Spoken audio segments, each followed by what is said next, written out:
Hey everybody, this is Rev J once again. I would like to share a little something with you.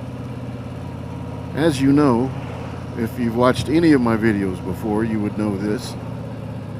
I am a reverend, that's where the rev comes from, other than the fact that I like to rev my engine here. So it's kind of a play on words. Anyways, so I am a pastor, and I live in a town. This is the town that I live in right here, Clarksville, Tennessee. I love my town, but this is a random town as far as, you know, we could be talking about any other town in the United States or in the Southeast, if you will. This particular town, I'm told, is around 220 to 225,000 in population now. It's not real little, even though these places where I like to ride are, you know, not part of the main thoroughfare, if you will. But I want to talk about something.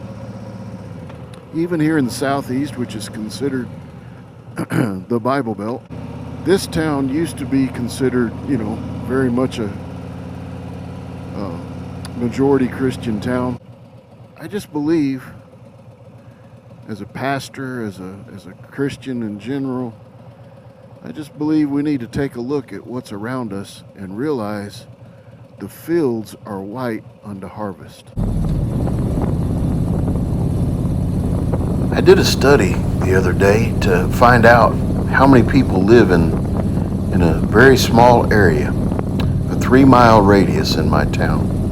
I chose a particular place mainly because my daughter began using a babysitter that lived in this particular place, and I noticed how many people were around. Look to my left over here. You got townhomes, you got apartments, you had homes to my right. Here's a church right here. And if you took this church and used it as a center for a 3-mile radius, this is your radius point. If you use it for a 3-mile radius, I found out just in my little town that there's 46,000 people living in this 3-mile radius. There's some more of those townhomes. So I'm riding out, I'm only going to get about a mile or so down this road. And you're going to see houses on my right, houses on my left.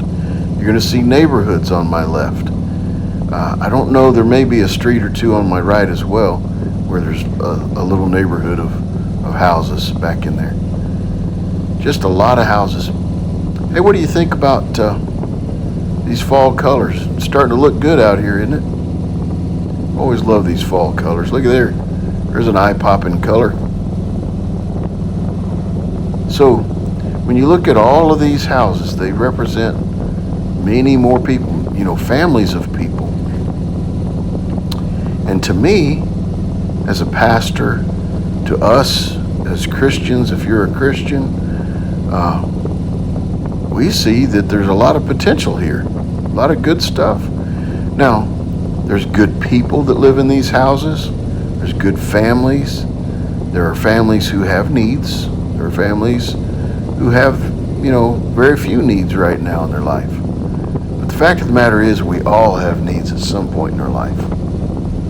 What an opportunity to minister to these people.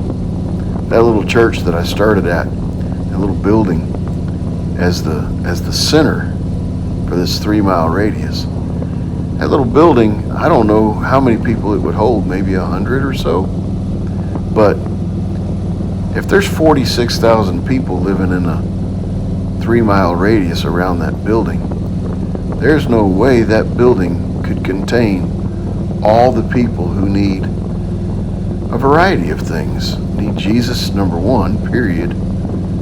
But maybe they need some help with child care or daycare or something. Maybe the children need help with their homework. Maybe tutors could help them, you know. Maybe some school teachers could help them. Here's a different direction. I'm going So I showed you about a mile and a half in one direction. Now I've turned around and I'm going a different direction. Look at all these houses to my right and to my left. Once again, we're seeing some of those eye-popping colors from the foliage. Look at that color behind that house there. Isn't that awesome? The color over here to my left. But you're also seeing neighborhoods, like large neighborhoods.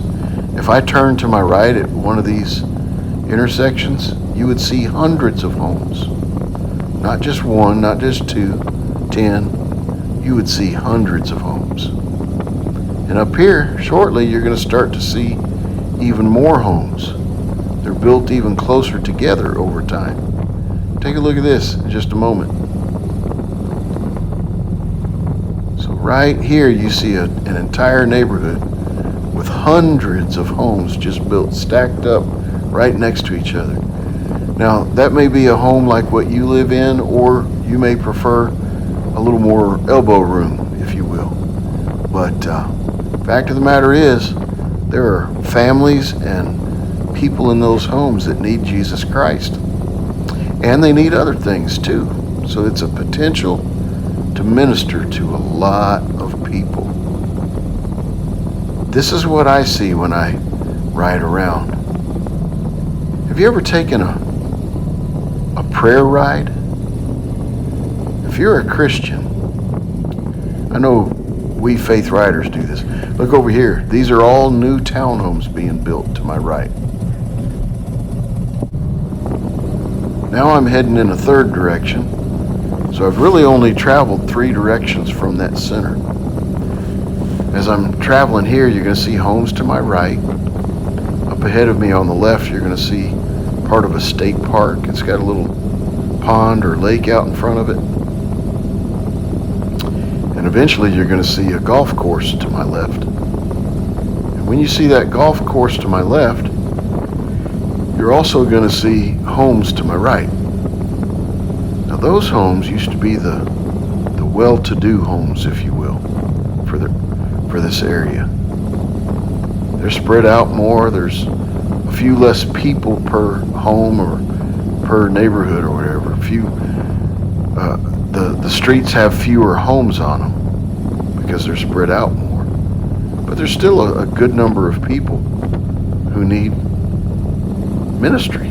People need to be ministered to. They have needs. I remember one time, a long time ago, we had a wealthy member of our church who asked the youth group, "Hey, could you come by and rake my leaves in my yard?"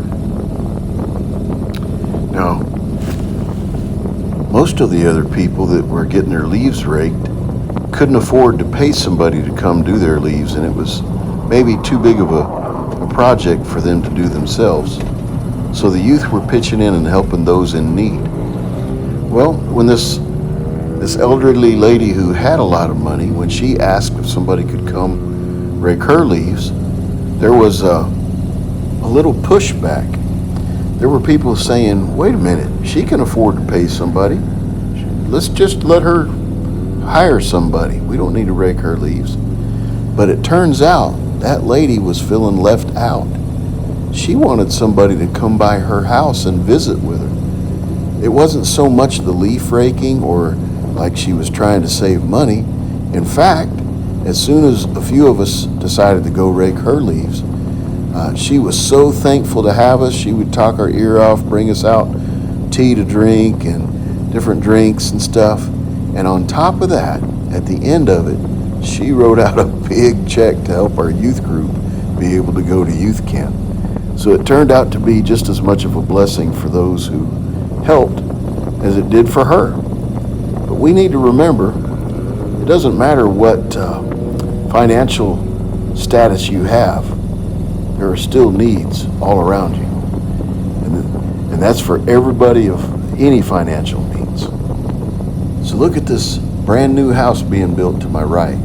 And it's part of a neighborhood where there's hundreds of homes being built all at the same time. There are lots that still need to be built upon, but literally hundreds of homes are being built there to my right. And I'm about to turn into a little neighborhood to my left where there too will be, hundreds of homes. I just want to turn in and just show you how closely they're built to one another, just so you can see. Now, brother or sister, if you ride motorcycles and if you're a Christian, I would advise you, go out and pray for the neighborhoods that live around you. So I just finished riding around that one little church. I was within 2.5 miles of that little church, and within a 2.5 mile radius there are thousands of homes. It's quite incredible how many homes there are in a short distance. I just know there are lots and lots and lots of people to reach, and that's just in this one town. Let's talk about your town. Let's talk about the next town over. We have our work cut out for us, brothers and sisters. If you are a believer in Jesus Christ and you believe that you have been called by Jesus into the Great Commission, that He called you not only to salvation but to come to work for His kingdom's purpose by sharing the gospel and making disciples. And if you believe that, like I do, the field is white unto harvest.